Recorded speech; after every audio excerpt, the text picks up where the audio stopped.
ধর্ষকের ফাঁসির দাবিতে আমরা আজকে এখানে অবস্থান করেছিলাম।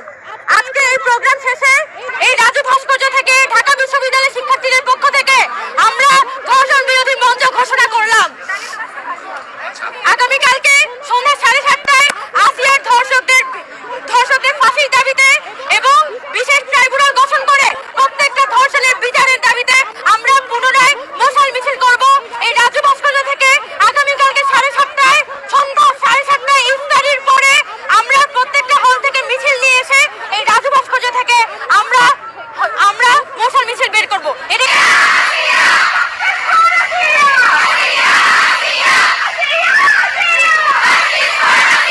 আমার বোনকে যে ধর্ষণ করা হয়েছে, একটার পর একটা নারী ধর্ষণ হচ্ছে, সেই ইস্যুতে আমরা আজকে এখানে দাঁড়িয়েছি।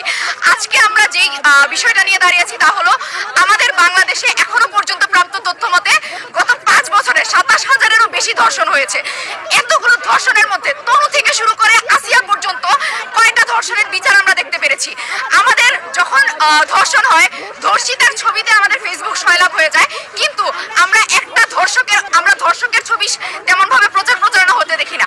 আমাদের বাংলাদেশে এখনো মেয়েদেরকে পোশাক নিয়ে, তাদের হচ্ছে চলাফেরা নিয়ে, তাদের জীবনযাপন নিয়ে কথা শুনতে হয়। একজন যখন ধর্ষিত হয় তখন সেই ধর্ষণের নির্মমতার যে বড় হয়ে ওঠে তার পোশাকের ব্যাপারটি।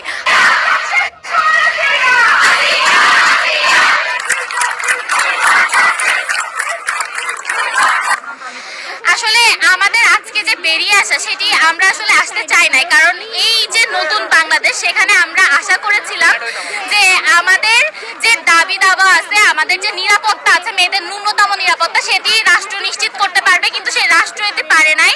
সেই রাষ্ট্র সেটি করতে ব্যর্থ হয়েছে। আমরা দেখছি প্রতিদিন কি পরিমাণ ধর্ষণের ঘটনা ঘটছে, এবং আমরা দেখেছি আসিয়ার মতো আমরা কালকে রাতেও দেখেছি 4 বছরের একটি বাচ্চা, তাকে ধর্ষণ করা হয়েছে।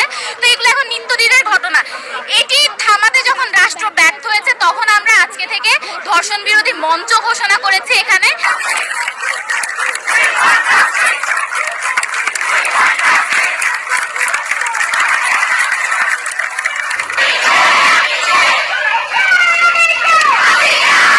এই সরকারের আইন উপদেষ্টা এবং স্বরাষ্ট্র উপদেষ্টার কার্যক্রম নিয়ে আমরা খুবই আশাহত।